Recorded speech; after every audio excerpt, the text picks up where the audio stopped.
السلام علیکم ناظرین، میں ہوں عثمان پراچا اور آپ دیکھ رہے ہیں اردو پوائنٹ۔ ناظرین، افسوسناک واقعہ، صحافت کے ایک بڑے ستارے ارشد شریف شہید ہو گئے ہیں۔ ہمارے ساتھ موجود ہیں زاہدہ راؤ جو کہ ایک رپورٹر ہیں، اور انہوں نے ارشد شریف سے ایک انٹرویو کیا تھا، لاسٹ انٹرویو تھا۔ اس میں ارشد شریف کے جذبات اس ویڈیو میں آپ ملاحظہ کیجئے گا۔ انہوں نے کہا کہ جو رات قبر میں ہوگی اس کو کوئی نہیں روک سکتا۔ یہ انٹرویو سوشل میڈیا پہ ٹرینڈ پہ جا رہا ہے اور وائرل ہو رہا ہے۔ ہمارے ساتھ زاہدہ راؤ موجود ہیں، ان سے ہم جانتے ہیں انہوں نے کیا سوال کیا جس پر ارشد شریف نے یہ جذبات ظاہر کیے، ان کے کیا توقعات تھیں، اور جب یہ واقعہ اب جب رونما ہو گیا ہے تو اب یہ کیا کہتی ہیں۔ وہ ایک عمران راز خان کو جب گرفتار کیا گیا، ایک پروٹیسٹ تھا یہاں پر پریس کلب کے سامنے اسلام آباد میں، تو وہاں پر گئی اور ارشد شریف صاحب سے میں نے سوال کیا کہ آپ پر بھی بہت سارے پرچے درج کیے جا رہے ہیں، آپ کو بھی غدار بنا دیا گیا ہے کہ کام کرنا مشکل ہو گیا ہے۔ تو انہوں نے بڑے دلیرانہ انداز میں کہا کہ جس دور میں جینا مشکل ہو اس دور میں جینا لازم ہے۔ اور میں نے کہا کہ سر، آپ کو لگتا نہیں کہ یہ میری جنگ نہیں، پورے پاکستان کی جنگ ہے؟ اگر مجھے کچھ ہو گیا تو میرے بچوں کا کیا ہوگا؟ کوئی اور لڑے اس جنگ کو آ کے۔ تو انہوں نے کہا کہ اگر ہم نے سب نے یہ سوچ لیا تو پھر پاکستان کی بہتری کے لیے کون کام کرے گا؟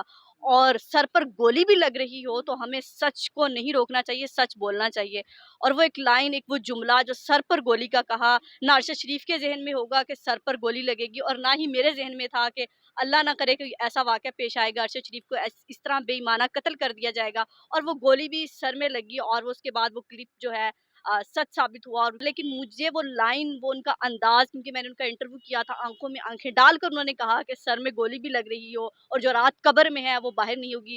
اور جو میں نے 10 منٹ کی ایک ملاقات ہے ارشد شریف سے، تو واقعی ایک وہ صحافت جسے کہا جائے صحیح صحافی تھے، کہ ورنہ ہمارے ہاں جونیئرز کو اس طرح سے انٹرویو بھی نہیں دیے جاتے اور ہر سوال کا جواب بھی نہیں دیا جاتا۔ انہوں نے کہا کہ آپ نے جو سوال پوچھنا ہے پوچھیے، لیکن اب ان کا قتل ہو گیا ہے تو میں یہی کہنا چاہوں گی کہ بہت بے دردی سے قتل کیا گیا۔ ہم ان کے گھر گئے، ان کی بچوں کی آنکھوں میں سوال ہیں، ماں کا کرب، بیوہ کا کرب شاید نہ میں محسوس کر سکتی ہوں، نہ آپ محسوس کر سکتے ہیں، وہ وہی لوگ محسوس کر سکتے ہیں جو اس درد سے گزر رہے ہیں۔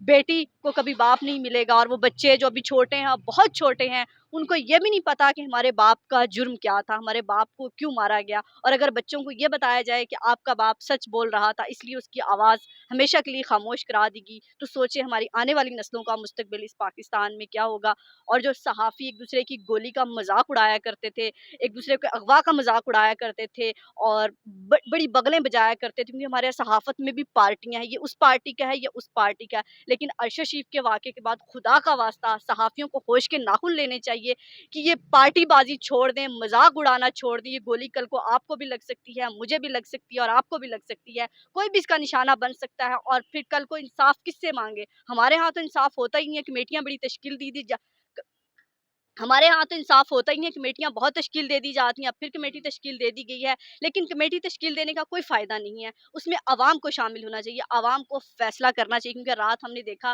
کہ ارشد شریف کی لاش کو لینے کس طرح لوگ پہنچے، زاروں قطار رو رہے تھے، اور واقعی لگ رہا تھا کہ آزادی کی جنگ ہے، اور وہ شخص آزادی کی جنگ لڑتے لڑتے، اس پاکستان کی جنگ لڑتے لڑتے، یہ اب قرض ہے اس قوم پر ارشد شریف کا، کہ اب ہمیں اس خون کا قرض چکانا ہوگا، اور اس واقعے تک پہنچنا ہوگا۔ کون تھا جس نے مجبور کیا؟ وہ شخص، وہ ارشد شریف پہلے سوال کیا کرتے تھے وہ کون تھا، لیکن آج پوری قوم سوال کر رہی ہے کہ وہ کون تھا جس نے ارشد شریف کو یہاں سے بھیجنے کے لیے مجبور کیا۔ ارشد شریف سے وہ راز گلوانے چاہتے تھے، لیکن ارشد شریف کو مار دیا گیا۔ ارشد شریف ڈاکومنٹری پر کام کر رہے تھے۔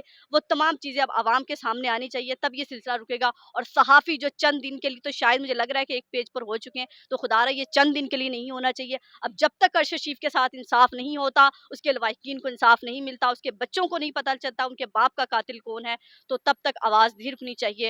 اور میں دیکھنے والوں سے بھی اپیل کروں گی، اور ان کی فیملی کی طرف سے بھی بار بار یہی اپیل کی جا رہی ہے، خدا را ہر چیز سوشل میڈیا پر اپلوڈ کرنے کے لیے نہیں ہوتی، اس فیملی کی پرائیویسی کا، اس فیملی کے درد کا اس وقت خیال کیجئے۔ اگر ہم ارشد شریف کے لیے اور کچھ نہیں کر سکتے، ایٹ لیسٹ یہ تو کر سکتے ہیں کہ اس کی فیملی کو مزید دکھ نہ دیا جائے، اور ان کے پیاروں کو اپنی دعاؤں میں یاد رکھیں۔ اس وقت ان کو دعاؤں کی اور صبر کی بہت ضرورت ہے۔ اتنا بڑا زخم ہے، اتنا بڑا گھاؤ ہے کہ شاید ہمارے الفاظ کم پڑ جائیں، وہ کبھی پورا نہیں ہو سکتا۔ ناظرین، یہ تھی زاہدہ راؤ، رپورٹر، جنہوں نے ارشد شریف سے لاسٹ انٹرویو کیا تھا، اور جس میں اس انٹرویو میں ارشد صاحب جو باتیں کر رہے تھے اور یہ کہہ رہی ہیں کہ وہ سچ ہو گیا جو ان کو یقین نہیں آ رہا۔